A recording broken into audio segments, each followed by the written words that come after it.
All right, let's count down the top 3 tips that you need to absolutely crush your AP government exam. And hey, I'm Steve Heimler, and if you do what I'm about to tell you, you will go from being panicked about your exam to prepared and confident. If that's what you want, then let's go. So let's start with tip number 3. Know the date and time of your exam. And if you don't know, then here it is. Now, the AP overlords recommend that you show up to your testing location at least 30 minutes before the exam, and that's kind of solid advice. You're already gonna be stressed enough. You don't want the additional stress of getting dumped into that pressure cooker late. Okay, tip number 2, know the format of the exam inside and out. The entire exam is gonna take you 3 hours. And there will be 2 sections, and they break down like this. The first section is going to be all multiple choice. You'll have to answer 55 questions in 80 minutes, and your performance here will count for 50% of your overall score. Now, some of these questions are going to be stimulus based. It'll either be something to read or a political cartoon or a graph or something like that. And in that case, there might be 2 to 4 questions attached to that stimulus. And then other questions won't have a stimulus. It'll just be straight question and answer. But either way, just know that these questions are testing your ability not really to recall vocabulary words, but instead they're testing your ability to think like a political scientist and actually apply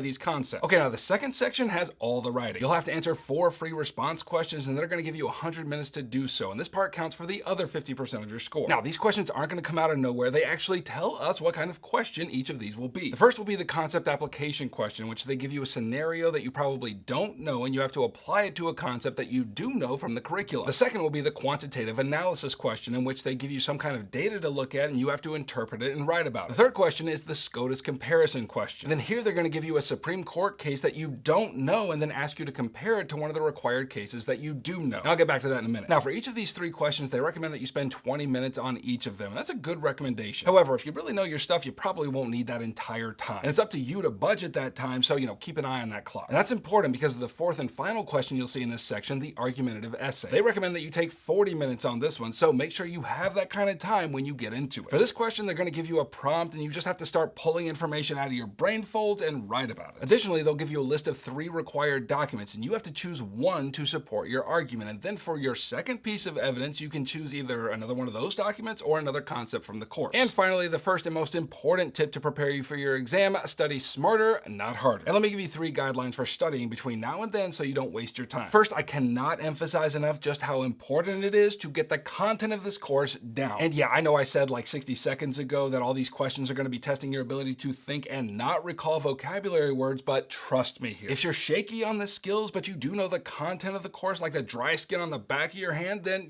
that's going to take you a long way. And in terms of content, not only do you need to be familiar with iron triangles and gerrymandering and the social contract, but you also need to know the foundational documents and the required Supreme Court cases inside and out. Those documents and those cases are going to come up a lot, so stuff them in your brain folds so that they are there when you need them. But how are you supposed to know what you need to stuff in your brain folds and what you can forget? Well, I got 2 ways for you. First, you can download my free 30-day exam review, which will take you through all my videos for AP Government here on YouTube. Now listen, this binder right here, this is what the College Board gives to teachers, which is going to have all the required content for these courses. And if it's not in there, then you can't be tested on it. And do you know how I make my videos? I open to the topic page and I use these required concepts to write my scripts. So my videos include everything you need to know for your exam. But the second way that you can study only the required content is way faster. You can grab my AP Gov Heimler review guide. It's got whole unit review videos for all the units, and there are only 2 of those here on YouTube. You got note guides to help you follow along practice questions and practice exams. Don't waste your time with a boring review book. Let me help you in a way that is faster and maybe, a little more entertaining. Sorry. Second, practice your skills, and this is especially true in the writing section. You're going to need to know exactly what your graders are looking for when they look at your answers in the written FRQs. For the first 3, you need to practice writing relatively brief but also complete answers. For the argumentative essay, you need to know how to write a thesis and how to support that thesis with evidence. And third, you need to take practice exams. And your teacher should have access to them, or you can check out the ones in my AP Gov Heimler review guide. And look, I know you'd probably rather do anything else than sit in one place for 3 hours practicing exam taking. But trust me, the more you practice and the more familiar you are with the format, the better off you're going to be on exam day. So right here's the playlist that has everything you need to get started studying for the AP exam, and I would highly recommend that you get started now. And here's the link for my 30-day review guide and my Heimler review guide. And so subscribe and stick around the channel because I'm going to be publishing videos like a madman between now and exam day to help you get ready. Heimler out.